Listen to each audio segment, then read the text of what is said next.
Olá, estamos aqui mais uma vez para trazer mais uma pergunta de O Livro dos Espíritos, aqui em nossa página do Centro Espírita Eurípides Barçanufo, no Facebook, e também em nosso canal Pátria do Evangelho, no YouTube. Pergunta número 99, que pertence ao capítulo, ao livro 2º, capítulo 1º dos Espíritos, em O Livro dos Espíritos.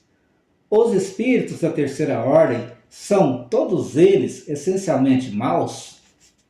Então, essa pergunta aqui se refere ao que a gente vem aprendendo nas perguntas anteriores, de que existem 3 camadas principais de espíritos, né, em questões de poder, de luz, de amor, em questão de hierarquia, né, que são os espíritos imperfeitos, os espíritos mais ou menos, né, perfeitos e os espíritos angelicais.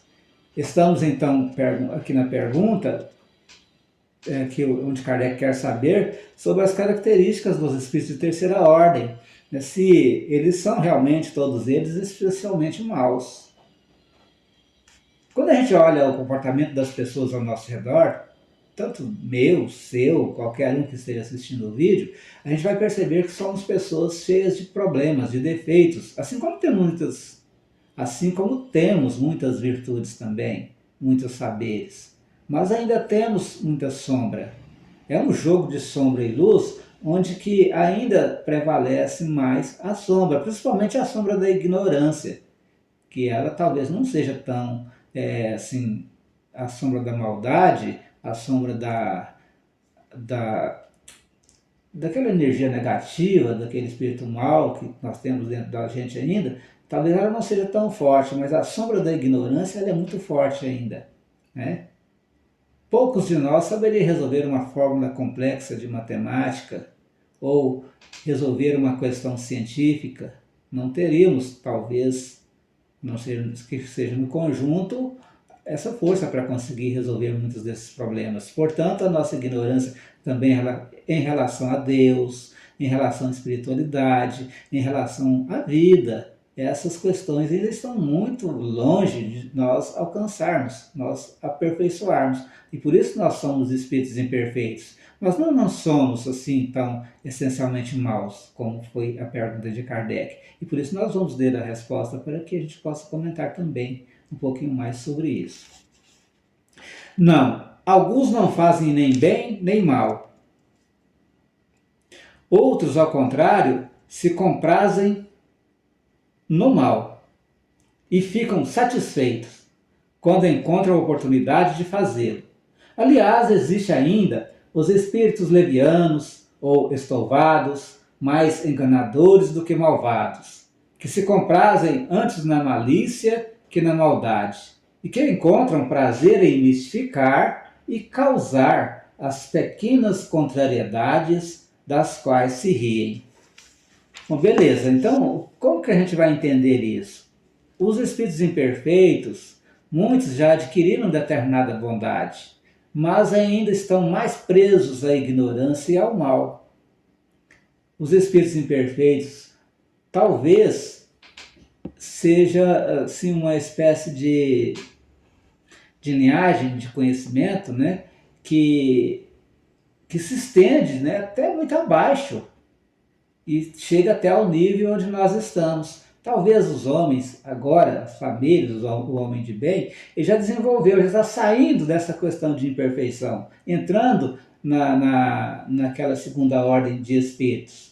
Mas os espíritos imperfeitos também são aqueles que estão lá embaixo, que estão numa ordem de sofrimento e de maldade ainda agarrados, né, a isso, nos patamares mais baixos, mais vis, que nós ainda observamos na maioria dos seres humanos.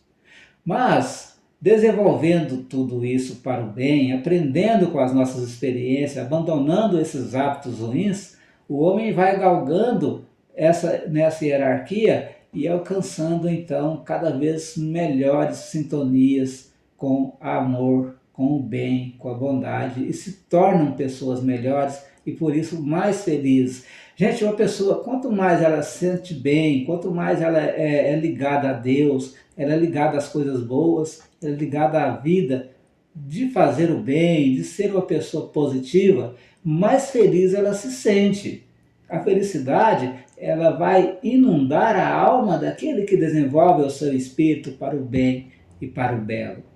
Enquanto que a ignorância ainda está permeando os corações daqueles descuidados que estão ainda agarrados às energias negativas, à vingança, ao ódio.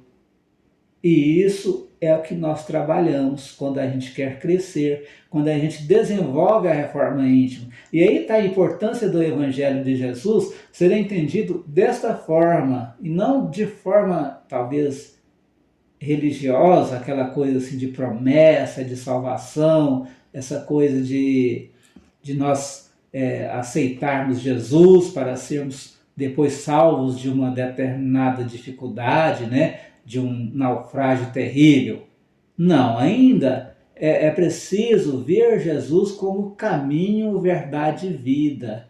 Quando ele nos ensina os caminhos que nos levam a subir nessa hierarquia do Espírito, a nos tornarmos melhores, a nos tornarmos mais fortes, a nos tornarmos realmente seres seguidores do bem, do amor, da fraternidade que ele ensinou, a sermos espelhos do Cristo, que muitas vezes nós não sabemos ser, nós não sabemos cumprir este papel.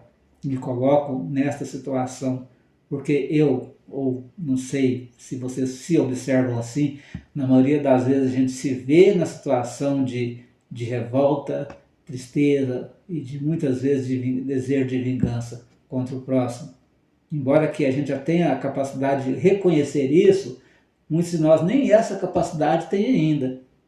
Mas a partir daqui a gente já consegue desenvolver algumas necessidades e fazer algo de bom para o próximo, para que o nosso mundo se torne um mundo melhor.